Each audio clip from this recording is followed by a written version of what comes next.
Do. How you doing? Happy holidays. And all that crap. I hate the holidays. What a Grinch. Larger sensors.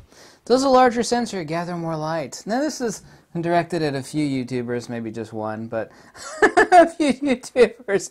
Does a larger sensor gather more light? Does a digital sensor gather one thing only, or does it gather something different? Now, if that were the case, a light meter would have an input for sensor size. Now, there are some people out there, possibly in the YouTube land, possibly in camera review forums, that here's an interesting word a lot of people should know and learn, which we didn't learn in high school. Hubris.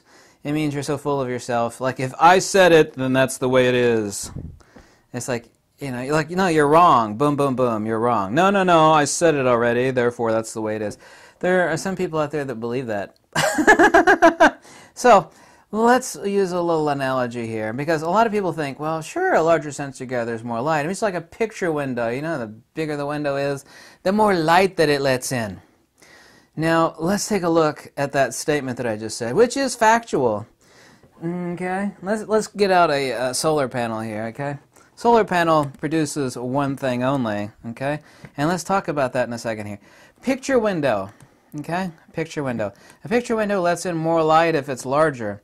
Light, one thing, right? Trying to illuminate a room. We're talking about one thing. Interestingly enough, no digital sensor, here we have, this is actually a sensor from a Fujifilm X-T2. A sensor, interestingly enough, and then this of course is a 24 megapixel sensor. This sensor does not output one thing. It outputs 24 million registered points of light based upon the CFA that's over top of them, the color filtered array, and based upon algorithms and firmware, interpolates the color of each one of those 24 millions of points. That's basically what a photograph is, isn't it now? So, does a larger sensor gather more light? Well, it is larger, and more light falls on a larger sensor. But it just means that the ultimate image capture is larger. But it doesn't matter how big the image capture is, because we're still talking about X number of megapixels. Every digital sensor on Earth captures millions and millions of different and variegated points of light. Now, if we're going to talk about like picture windows, which would be perfectly analogous to a solar panel. Now, what does this solar panel do? Just imagine it were the size of this sensor, or maybe a little bit smaller, a little bit larger. What does this solar panel do? Does it produce millions of points of light? Now, obviously, there are countless millions of points of light. Point, of course, is incorrect for light, but for sake of conversation, let's say points of light. Countless millions and millions of points of light hitting the solar cell. So, is there more light falling on this? Yeah, because a solar cell, like a picture window, completely unlike a camera sensor, only does one thing. It shats out voltage and wattage. Yeah. This is a 17 watt 18.9 max voltage output. So in other words, when the sun is bright and beaming above and you got to directly put it in the sun, you're outputting one thing only. Not millions of points of light, even though there's millions and millions of points of light falling on the solar. It shats out just like your picture window, whether it be large or small. Only one thing. Light. Light, one thing, right? Not millions and millions and millions and millions of differently variegated, colored points of light, which are registered to their correct location, AD processor, okay, then through the main board, and then dropped on your SD card or compact flash card. Yeah, larger sensors don't gather more light because they're not like picture windows and solar panels, which only drop one thing only. Light. In this case, the light, of course, is converted into voltage. Now, this is where people screw up. This is now where everybody has a brain fart. I mean, I keep hearing this is where the brain fart starts. Wait for it, because this is where people go full-on retard on me. Well, sure it does, because everybody knows. I've heard this so many times. Everybody knows that a larger sensor has got better dynamic range. Yeah. Not always, but now things have changed. Like a Nikon D850 has the same pixel pitch as a Nikon D500. However, it is also a BSI sensor. It has better native gain on the sensor because it's a BSI sensor. But that was the case. Like, say, for example, Nikon D4. D4 has incredible dynamic range. And the reason for that is that each photo site or eyeball, here I got a googly eye right here. This is where everybody has a brain for it. What they do, listen closely, this is where everybody has a brain for it. They confuse a sensor size, assuming this was a sensor instead of a solar cell. This is the difference between sensor size and pixel pitch. Pixel pitch are the eyeballs. You know, like how an eyeball, like an owl has huge eyeballs, and like the owl not only can hear it, but forgetting about their great acuity of hearing, they can see like crazy little mices, and like near total dark. Like, how the hell can that owl spot and swoop in on that mouse? It's like, well, you got the gigantic eyeballs, right? So this, everybody's confusing sensor size with the eyeballs. I'm glad I found a googly eye I still had here. You know what a googly eye is? Like they stick them on dolls and stuff. Okay? Sensor size is one thing. Okay? Pixel pitch is another. Now I gave a perfect example like a month ago. There's a tiny ass little sensor. It's used in cars, like for backup cameras. It's made by Sony. Panasonic makes one. It's a tiny, tiny, tiny sensor, even smaller than a Micro Four Thirds. I think it's like 10 millimeters by like 8 millimeters or something. But it has way better dynamic range and way better low light capability than any digital camera sensor that currently exists or has ever been made. But it's only like a 2 megapixel sensor. But it has gigantic googly eyes on it. Pixel pitch, right? Pixel pitch. There's a huge difference between sensor size and pixel pitch. Pixel pitch is basically, as an importance, a factor of importance, nearly gone away because all the full frame cameras, and including medium format, because like next year, Fujifilm, and they've already released it, Phase 1 has it. For example, the medium format GFX sensor. The same size sensor next year is 100 megapixel, but to get decent dynamic range and decent gain to those tiny little eyeballs, because it's gone from 50 megapixels to 100, they've had to make it a BSI sensor, backside illuminated, which has better native gain, better native SNR, signal to noise ratio. Repeat after me. If you repeat after me this one thing and understand it, you will know more than 99% of everybody else out there that keeps getting this. There's a huge difference between sensor size and the eyeballs that are on the sensor. You know? How big they are, how huge they are, right?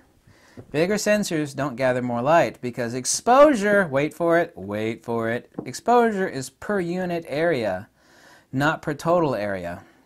Because like if this were like an aerial view of New York versus Rhode Island, you know Rhode Island's a really small state. Like say that your car was driving from New York, which is a big state. Now answer me this, everybody will get the answer to this correct.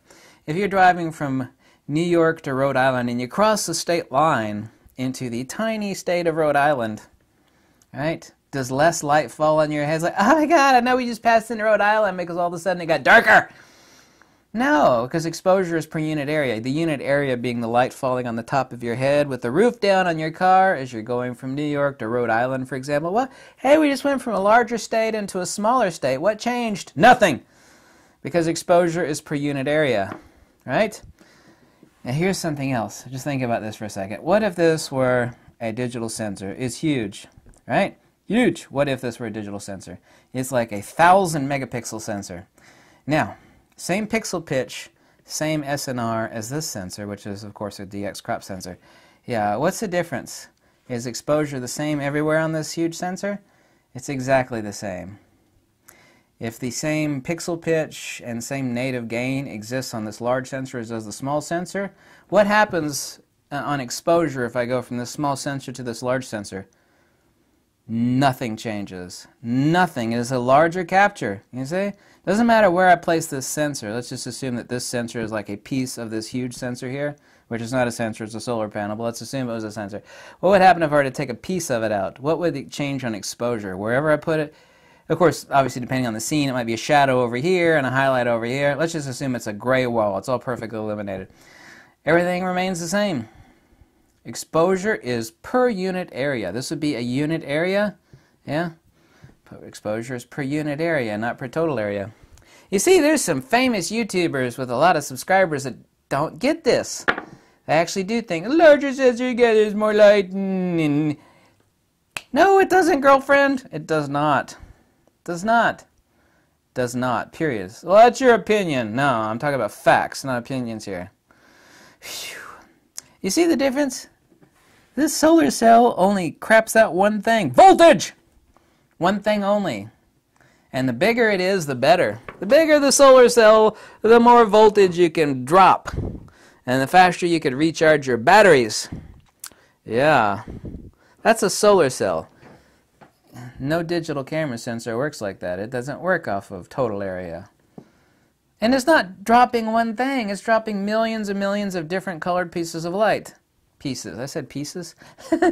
Millions of different points of light of different colors in a different location, right? It's not just like millions of them gathered. Obviously, that each one is in the right location. To get the picture correct, unless it looks like a Jackson Pollock painting, it has to be registered in the correct position, doesn't it? Bigger sensors don't gather more light. Because sensors, girlfriend, don't work like solar cells or picture windows. Repeat after me, fellow YouTube video maker that doesn't know what he or she is talking about. Bigger sensors don't gather more light. Here's the battery on the back of this, by the way. 24,000 milliamp lithium polymer. Yes, indeedy. This solar cell is completely waterproof and weatherproof and the epic tatas. I love solar power. I think solar power is sexy! Solar power is like a hot chick with that's like au natural, you know, no silicone. No silicone. I love optics and stuff like that. I always have loved optics. This is my third eye, by the way. I'm going to put it up here as my bindi. You know, of course, this is the Kali Yuga too. That's why there's so many YouTubers that the Indians are going to know what I'm talking about. I love Indians. I'm not making fun of them when I spoke in a Hindi accent there. This is, as the Indians say, the Kali Yuga. You know what the Kali Yuga is? Yeah. This is my third eye bindi. There it is. I can make it shake. I think just my chin fat shaking. I hope I made that perfectly clear because I explained it correctly and accurately and repeatedly. Larger sensors don't gather more light. No, they don't. I hope you like this video. If you do, please click the link below because I'm not a shill or schmuck and I'm not selling anything. Okay, I'm not out to flim-flam you or blow smoke up your frilly little skirt. Peace out, Girl Scout. Thank you so much for watching. Happy holidays and all that various assorted crap like that. Ho, ho, ho. I hate the holidays. A little bit. Well, mostly I do. Yeah, that's accurate.